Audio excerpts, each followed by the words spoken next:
Here's my prediction, and here's what I'm seeing also. There are a lot of listings, but not enough sellers.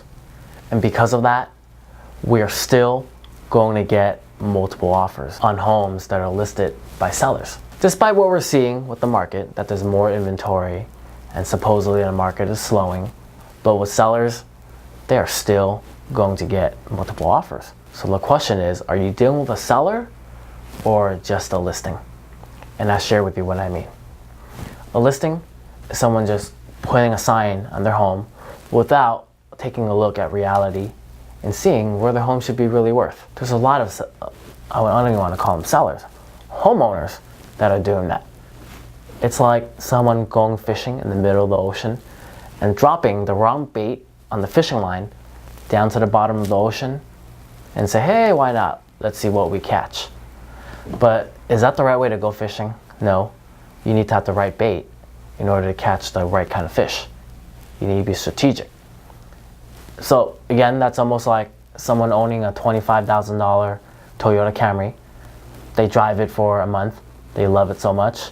They say, hey, well, you know what? This car is so amazing. I'm going to list it in the market for $85,000 because I think it's the best car ever. I'm just going to put it out there on the market and see what I get. If I don't sell it, then who cares? Is that a real seller? No, that's just someone putting a number on the car for the heck of it, just to tickle their fancy and see what activity they'll get. That's not a real seller. And then the next kind of listings I see is the kind where no matter what, they think their home is worth more than everyone else's because they have an emotional attachment to it. I'm going to use the Camry example again. So you have someone owning a $25,000 Toyota Camry and they look at a Lamborghini and they see, wow, that thing can sell for $300,000. And my car, it has 4 seats. It's roomier compared to that tiny Lamborghini that's noisy when it drives down the street, the engine's revving, and there's only 2 seats. Mine should definitely be worth a lot more. I've seen that. It's funny. And then they would go say, well, since a Lamborghini can sell for $300,000, then I want $100,000 for my Toyota Camry. It has 4 seats, has more room. Now, do you think that Toyota Camry is going to sell at $100,000? No. And believe it or not, that is what's going on in the real estate market. You have a lot of listings, but not enough sellers. Now, what makes a seller? This is someone who has a reason to sell. They actually have to go somewhere. They're not just putting it on the market for entertainment. So they are going to study what the market value should be for what they own. And they're going to list it around that market value and expect that property to be sold within 2 to 3 months. It's really that simple.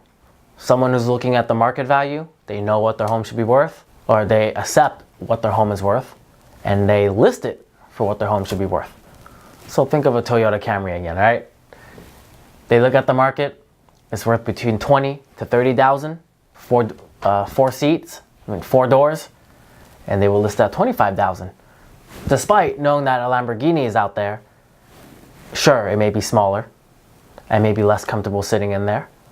Hey, they know a Toyota Camry and a Lamborghini, we may have more room, but people look at it differently. They're not going to compare the Toyota Camry to the Lamborghini and realize, hey, my Toyota Camry should be $25,000, give or take, so I'm going to list it at $25,000 so I can move on with whatever else I want to do. Now, next year, you're not going to have too many sellers. A lot of sellers are going to still say, you know what, I don't really have to sell. You're going to have a lot of listings. I'm still going to list at a really high price just to see what I can get. That is exactly why I see there will still be multiple offers with sellers. So buyers, if you're looking to buy a home, when you find an actual seller, which is still going to be rare, you're still going to be outbidded. I hate to tell you that, because there's still going to be multiple offers. People still value home ownership. And I could testify to that looking at the last market update I did earlier this month. You had more listings, but the value, the price, the sale price, it's still higher year over year. Although there were less listings sold, the average days on the market was still between about 35 days, give or take. So based on that, I still see a strong market come next year. And yes, people are saying the market is slowing down, but here's how I take a look at it. Like I said, it's like a car going from 0 to 60. Between that 0 and 60, it seems like that acceleration will never stop. But really, after you reach 60, you stabilize and you stay between 60 to 65. And that's exactly how the market is right now. It's stabilizing, like a car staying between 60 to 65 miles per hour.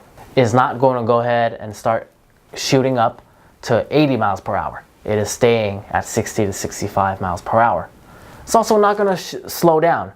It's not going to go 60 and slow down to 30. All right, so if you're looking for a big crash, hate to tell you, it's probably not going to happen.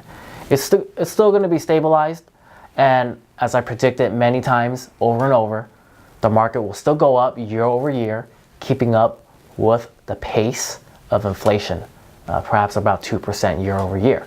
Interest rates, they're at about 5%, and I think that is really healthy for the market to keep it from accelerating real quick. So if a car going from 0 to 60, continuing that level of acceleration and reach, let's say, 0 to 100, 150, that's going to lead to a crash.